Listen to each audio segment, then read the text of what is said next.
நேற்றைக்கு பேசுகிற போது முதல்வர் அந்த செய்தியை தான் சொன்னார். அருமை செல்வங்களே படிச்சிருங்கன்னாரு.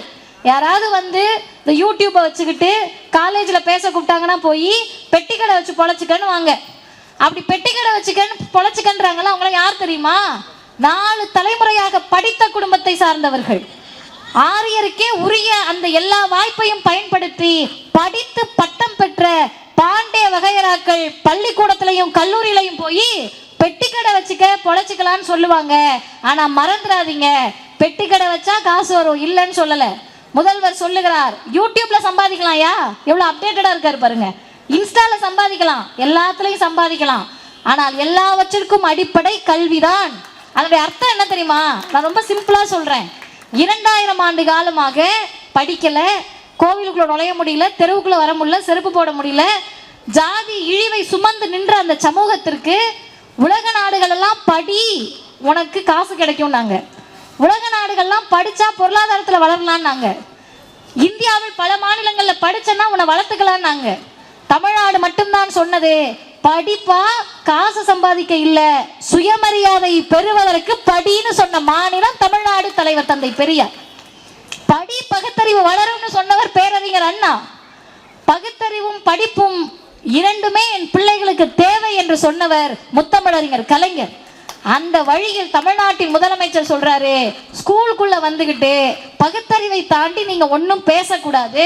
நீங்க நிறைய பேர் நினைக்கலாம், கருப்பு சட்டையை போட்டுட்டு பகுத்தறிவு பேசணும்னு சொல்றீங்க. கலர் சட்டை போட்டிருக்கவங்க தாங்க பகுத்தறிவு பேசணும். நாங்க பகுத்தறிவு பேசினாலும் பிரச்சனை இல்லை. எங்க அக்காமார்கள் தான் பகுத்தறிவு பேசணும். நெத்தி நிறைய குங்குமம் வச்சிருக்க எங்க அண்ணனுங்க தான் பகுத்தறிவு பேசணும். நீங்க தான் சொல்லணும், நாங்க பஜனை பாடுறதுக்கு கோவிலுக்கு கூட்டிட்டு போய்க்கிறோம், படிக்கிறதுக்கு தான் பள்ளிக்கூடத்துக்கு அனுப்புறோம்னு நீங்க தான் சொல்லணும். கை தட்ட மாட்டீங்களே, வேணாவா? ஸ்கூல்ல பஜனை மடமா மாத்திரலாமா? எப்படி மாத்த முடியும்? மாத்த முடியாது. எது எது எங்க கற்றுக் கொடுக்க வேணுமோ அங்கதான் கற்றுக் கொடுக்க முடியும். அதை தீகா மேடையில பேசலாம், நான் பேசலாம், எங்கள் கழக தலைவர் ஐயா ஆசிரியர் பேசலாம். ஆனால் தமிழ்நாட்டின் முதலமைச்சர், இந்தியாவில் ஒரு முதலமைச்சர் துணிச்சலோடு சொல்லுகிறார், 2 விஷயம் தான் பள்ளிக்கூடத்தில் இருக்கணும். ஒன்னு சயின்டிபிக் அப்ரோச், இன்னொன்னு சோசியல் ஜஸ்டிஸ். அறிவியல் மனப்பான்மையும் சமூக நீதி தான் பள்ளிக்கூடத்தில் இருக்கணும். எதுக்கு? அப்படி உட்கார்ந்துருக்க அந்த பாட்டியம்மா கிட்ட போய், நீ எல்லாம் படிக்க கூடாதுமா, பொம்பளை பிள்ளை படிச்சா ஓடி போயிடும், அவர் சொன்னார் இவர் சொன்னார், அது சொன்னது இது சொன்னதுன்னு சொன்னா சரி சரின்னு தலையாட்டிக்குவாங்க. கொஞ்சம் பின்னாடி அந்த கருப்பு ஷால் போட்டுட்டு ரொம்ப நேரமா கை தட்டிட்டு இருக்க அந்த பொண்ணு மட்டும்தான் பின்னாடி உட்காந்து, அந்த பொண்ணுகிட்ட யாராவது போய், மா நீலாம் படிக்க கூடாது, தர்மத்தில் இருக்கிறது, மனுவில் இருக்கிறது, சாஸ்திரத்தில் இருக்குன்னு சொன்னா, ஏன்பா அது பாட்டு இருந்துட்டு போகுதுப்பா, நான் படிக்க போறேன்ப்பான்னு சொல்லிடும்.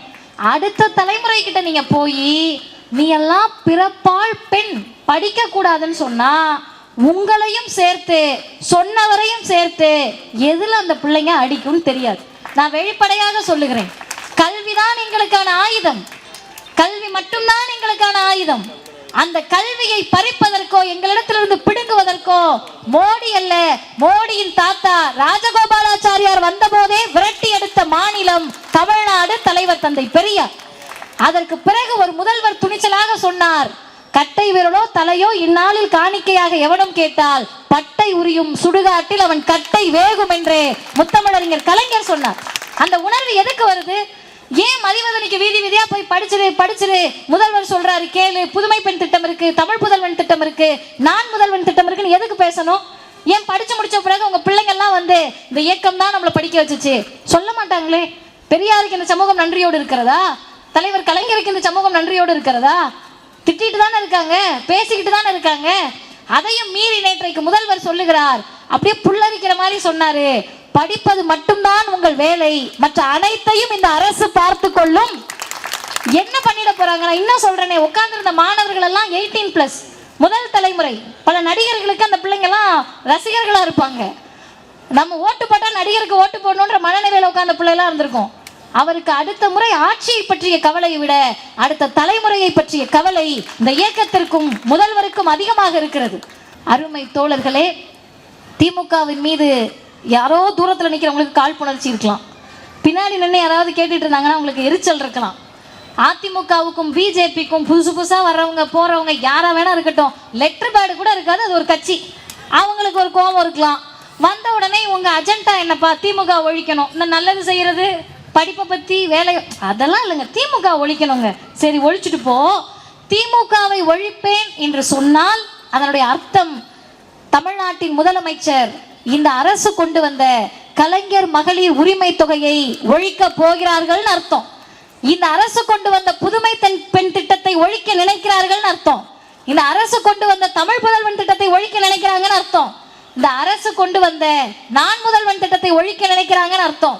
திமுகவை இந்த திராவிட முன்னேற்ற கழக அரசை, தமிழ்நாடு அரசை இல்லாமல் ஆக்குவேன் என்று சொல்லுவதற்கு அர்த்தம் உங்கள் பிள்ளைகளுடைய கல்வியை நாசமாக்க போறோம்னு அர்த்தம்.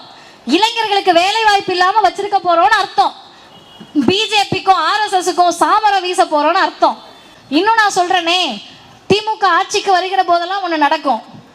ஏதாவது பெருசா சாதிச்சிருப்பாங்க, ஒரு நாள் கூட அதை கொண்டாட முடியாது. அன்னைக்கு மதியமே அதை விட ஒரு பெரிய பிரச்சனை எடுத்துட்டு வந்து எதிர்கட்சிகளும் பிஜேபி வாசல்ல நின்றுவாங்க. ஆனால் அவர்கள் செய்த சாதனையை இருட்டடிப்பு செய்வார்கள்.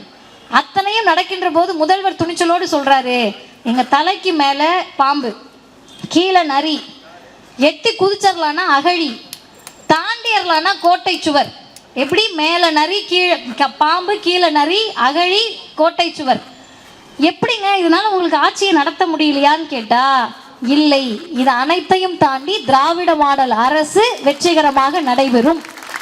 அந்த துணிச்சல் எதற்காக என்று சொன்னால், அடுத்த முறை ஆட்சிக்கு வருவார்களா இல்லையா என்ற சந்தேகம்லாம் இல்லை. 2026 திராவிட முன்னேற்ற கழக ஆட்சி, தமிழ்நாட்டினுடைய முதல்வராக முத்துவேல் கருணாநிதி ஸ்டாலின் இருப்பார் அப்படின்னு எந்த தைரியத்தில் சொல்றோம்னா, எங்களை போன்ற இளையவர்கள் தேர்தல் பிரச்சாரம் பண்ண போறோம்னு வச்சுக்கோங்க. அதிமுகவுக்கு யாராவது தேர்தல் பிரச்சாரம் பண்ண போறாங்கன்னு வச்சுக்கோங்க, எதை வச்சு தேர்தல் பிரச்சாரம் பண்ணுவாங்க தெரில. நான் கல்லூரியில் கேட்பேன், இந்த கல்லூரி பசங்க கிட்ட பேசுறப்ப, கூகுளை பார்க்காம எடப்பாடி பழனிசாமி கொண்டு வந்த 5 திட்டத்தை மட்டும் சொல்லிட்டீங்கன்னா 1000 ரூபான்னு பெட்டு கட்டுவேன். முதல்வர் கொண்டு வந்த திட்டத்தை சொல்லலைன்னா 1000 ரூபான்னு பெட்டு கட்டுவேன். ஏன்னு கேட்டா, இங்க இருக்க ரேண்டமா யாரோ ஒருத்தரை பிடிச்சு கேட்டீங்கன்னா கூட, தமிழ்நாடு அரசு இந்த 4 ஆண்டு காலத்தில் கொண்டு வந்திருக்கக்கூடிய திட்டத்தை பட்டியலிட்டு சாமானிய மக்கள் சொல்ல முடியும்.